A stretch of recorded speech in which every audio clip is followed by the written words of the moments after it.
Welcome back, everybody. Derrick Soo, your 2022 Oakland mayoral candidate. Well, I have everything here has arrived. I have the solar panels.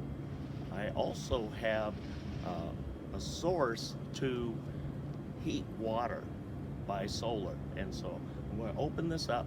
This is the complete kit now, and you helped pay for this by your donations.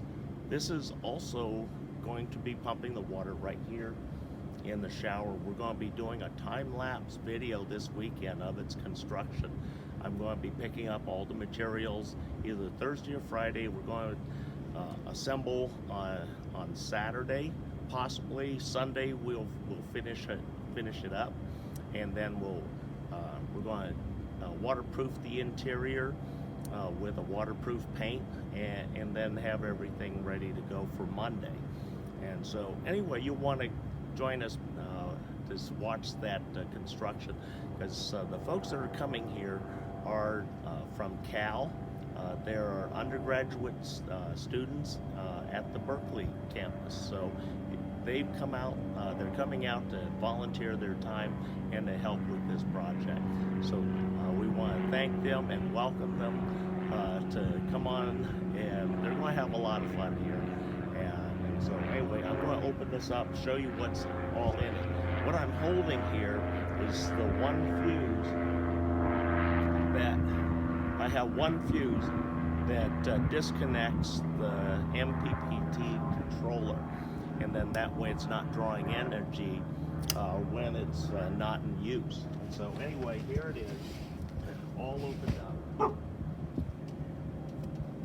This is the solar pack right here.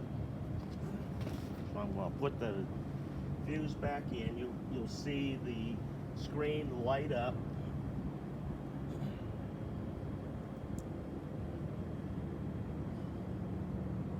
And there it is. It's back to life again. And so we have 13 volts static right now from overnight. It hasn't been used or anything. I just put the fuse back in it, so it's active right now. So I'm going to show you everything in here. We have the pump on top. We have a filtering strainer. Then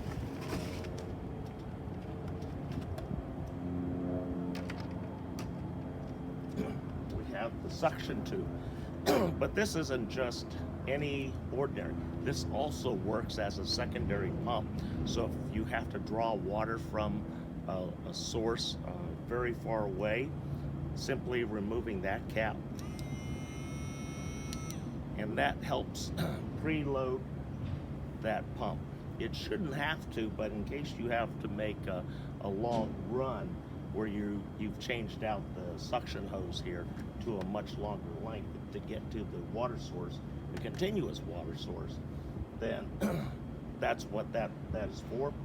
But also, if you just want to do like washing the dog in the driveway, or hosing off your boots, because they're muddy, you can disconnect from this entire system and unplug and plug it to this simply by removing the head and putting it on, removing this from the strainer, put it back on the shower head, dump this into the water source, and you're off and running. But anyway, here's what else is there. As you remember, AM/FM radio with weather band. It's solar, so it'll charge up, has a flashlight, and in really bad situations where there's no sunlight or batteries are dead, simply crank this up and it'll generate its own energy with its own power source. Here's what I was talking about earlier. This little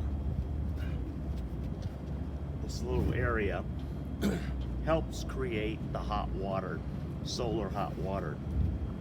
So you fill that up with water. go on this black plastic on top all the way around, and wait about, depending on how hot it is and what your baseline water temperature is starting, it may take a couple of hours to heat up that water. Anyway, here's the 5-gallon bucket that you would typically use. This is going to go inside the shower unit to hold the shower head in place.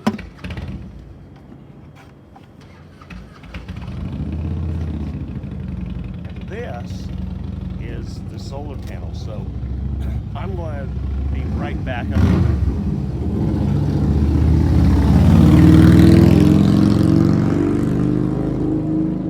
I'll be right back. I'm going to set this solar panel up so that you can actually see it working on the MPPT controller.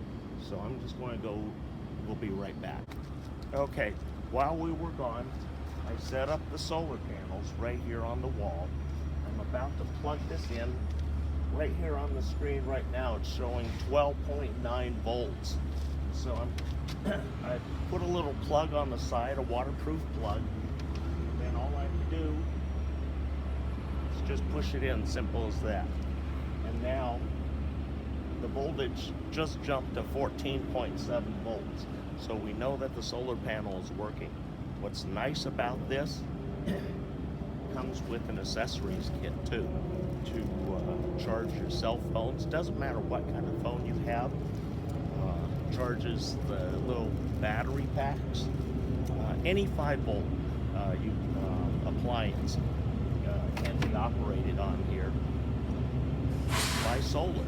And each one of the plugs is 2.1 amps, so a little over 4 amps, 4.25 amps is available through here, just with the plug-ins. And so that's pretty substantial.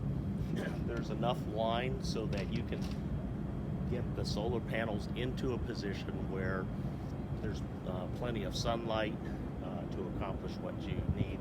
And also, what I'm going to do right now, I'm going to show you how this works, and then we're going to see how much the voltage drops. So I'm going to drop this in, and like I said, I like these because it gives you a secondary pump, and if you have a long run to make, this will really help out. Typically, the lift is about 8 feet, or 6 feet if I remember right. Lift is 6 feet of elevation, so that's the head pressure that can be raised from one water level to the highest that this pump can push, which is 6 feet in elevation. But then with the suction off your main pump, it won't make any difference, but it helps boost that. So I'm going to throw this in here right now. And this is the shower head. We're going to turn this on.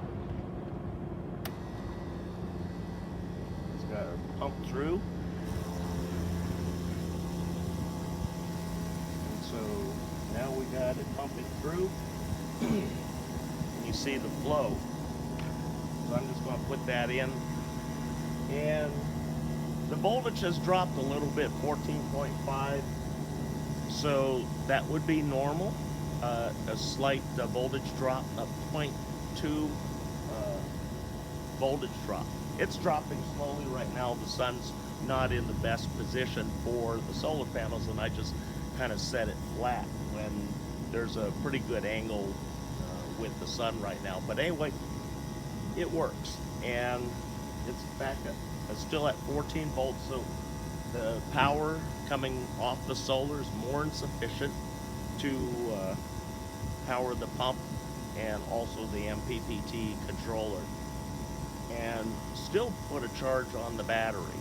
So this is the complete kit. This is an emergency kit that can be quickly assembled and put away where it's really not noticed. You can take it out camping anytime, not have to worry about water. If you want to create drinking water, you can get an under counter water filtering system. If you're in fresh water, just get one with the carbon filter and sediment remover. And I would also recommend it have the iodine pack to sterilize that water of any kind of bacteria and viruses. They're available through your RV center and also your recreational boat center. So those are items that can be added on to ensure safe drinking water, no matter how bad the source is. And if you're in a really bad situation, kind of like the folks at Tonga, you can actually attach a reverse osmosis filtering system and still have a good 1.5-to-1 ratio of brine and fresh water. So this can pump around as long as is needed, as long as there's sunlight, and then even quite a few hours into the evening with the battery pack, and then the next morning it'll charge up. We didn't go with the biggest battery pack that we could, number one, because of weight, so we're trying to keep things as light as possible, and even that battery was like 4 pounds, 4.5 pounds. So every little bit counts, because trying to carry this sometimes, if you're elderly or you're injured, carrying this could be difficult. It's not too bad. Right now it's about 35-40 pounds total with the solar bucket to heat your water, and everything's here. You can just use it, have it around the house to wash off your muddy boots, seasonal wash, a portable washing station. Or you can wash your pets outdoors with it, and you warm up some water, give them a nice warm bath.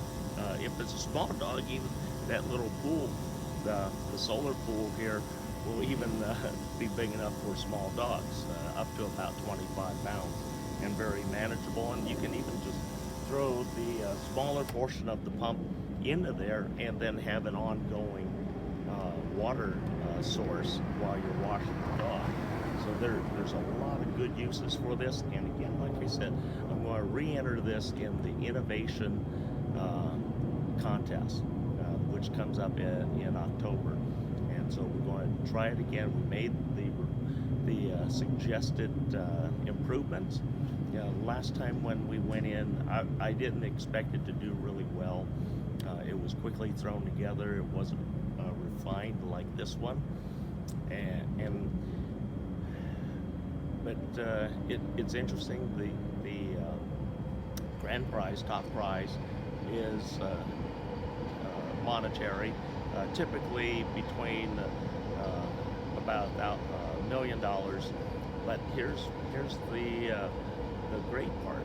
There's an ongoing royalty of $1 for each one of these that would be distributed in the event of a disaster or any kind of a catastrophe where these were distributed through a FEMA program, FEMA, Federal Emergency Management Administration. So these could be distributed worldwide very quickly on pallets, drop shipped, parachuted in, anything. These are not that heavy, and they have pretty much everything that you need to have a way to clean yourself for hygiene, and then also a pumping source that is solar driven, and that will create water on an hourly, daily basis. So these can be very versatile. Thanks for joining me. Thank you for all the donations. We're still running behind. We still need donations to come up with the hot water heater. Next week, we actually have the 200-gallon water tank arriving at Home Depot, and so we'll be picking that up. We're going to do excuse me. We're going to do a time-lapse install on that. We're hoping to raise money to at least get the hot water heater in place so that we can do all the plumbing, because I just ordered a sink for myself because my little wash pan is all broken up, and rather than buying another wash pan, I bought a utility tub.